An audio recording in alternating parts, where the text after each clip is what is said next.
Hey there. This is a series that we're doing this month on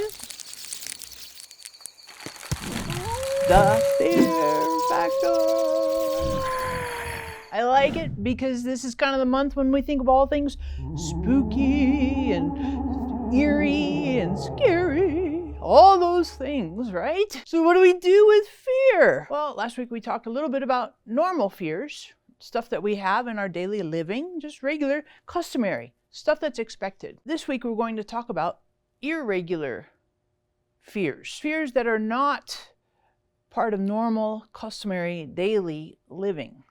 Like, what does that mean? What does that look like? Well, here's a couple of things for you to think about. And before we jump into those things, just to give you a quick heads up on a joke and ask you a question to think about. Where do mummies like to swim?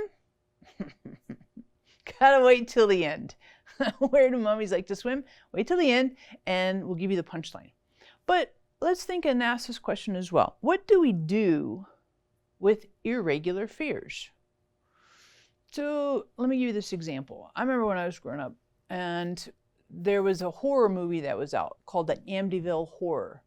And I think it came on the heels of like Carrie and Rosemary's Baby and all those like The Exorcist and all that stuff, right?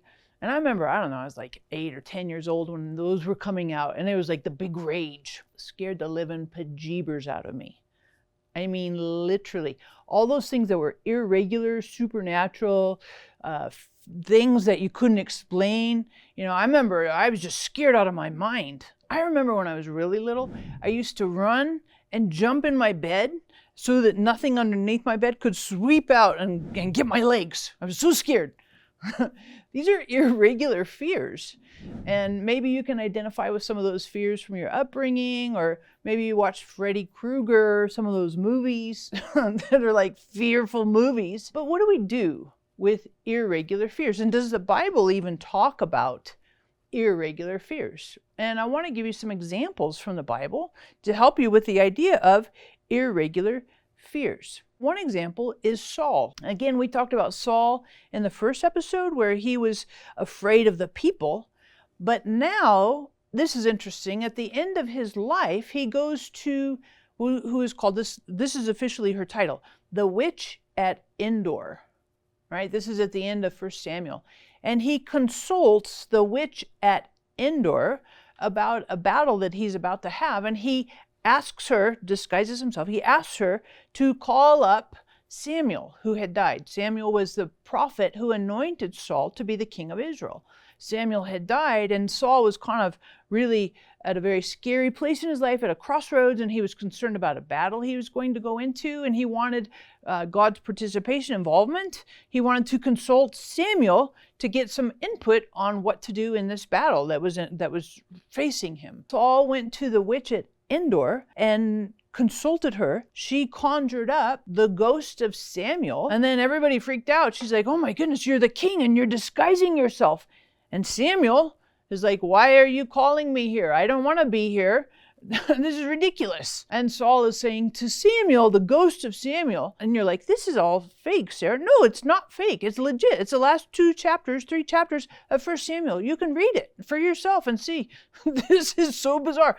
It is, because it is highly irregular. That's what this episode is all about. Irregular fears. And so Saul talks with Samuel and says, "Dude, I need to know what's going to happen in this battle." And Samuel gives him some advice and wisdom and says, "Oh, you're going to die, you and your sons." Irregular. These are irregular fears, but they still happen. And from time to time in our lives, we experience irregular fears. What do we do with that? Here's another one.